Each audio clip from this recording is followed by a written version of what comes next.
드림타워 카지노 영향평가를 앞두고 실시된 도민 의견조사 조작 의혹 논란이 커지는 가운데 이 지침이 제정되기도 전에 조사가 이루어진 것으로 드러났는데요. 시민단체는 관련 의혹이 눈덩이처럼 커지고 경찰 수사가 진행되고 있는 만큼 제주도의회의 의견 제시 절차를 중단하라고 촉구했습니다. 박주영 기자입니다. 드림타워 카지노 영향평가를 앞두고 도민 의견조사가 시작된 것은 지난해 3월 21일. 그런데 카지노 영향평가 세부 내용을 규정한 지침은 사흘 뒤인 3월 24일에 제정됐습니다. 지침이 채 만들어지기도 전에 조사가 시작된 겁니다.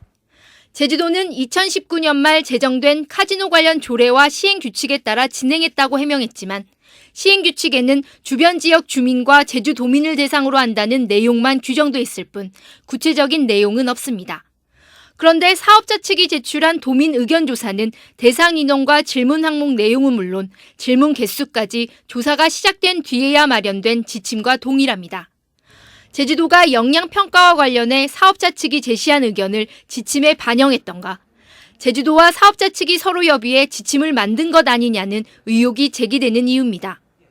사업자 측도 시행규칙과 2019년 5월에 마련된 카지노 산업 영향평가 제도 마련을 위한 최종 용역 보고서를 근거로 제주도의 문의에 카지노 영향평가서를 작성했다고 밝혔습니다. 시민단체는 제주도와 사업자 간 유착 의혹이 제기되고 경찰 수사까지 진행 중인 드림타워 카지노와 관련해 절차를 중단하라고 제주도의회에 요구했습니다. 의혹이 해소되지 않은 상황에서 도의회가 이전 허가에 대한 의견을 제시하는 것은 절차와 공정성이 훼손된 영향평가 절차를 인정하는 꼴이라는 겁니다. 경찰 수사 결과가 나와서 그것이 문제가 없다는 것이 밝혀진 후에 절차를 진행하는 것이 타당하다고 생각합니다. 절차를 강행하려고 한다면 도민들이 이에 대한 분노가 도의회를 심판하게 될 것이라고 생각합니다.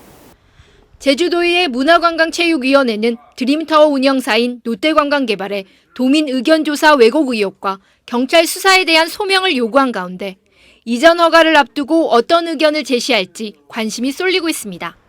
MBC 뉴스 박주연입니다.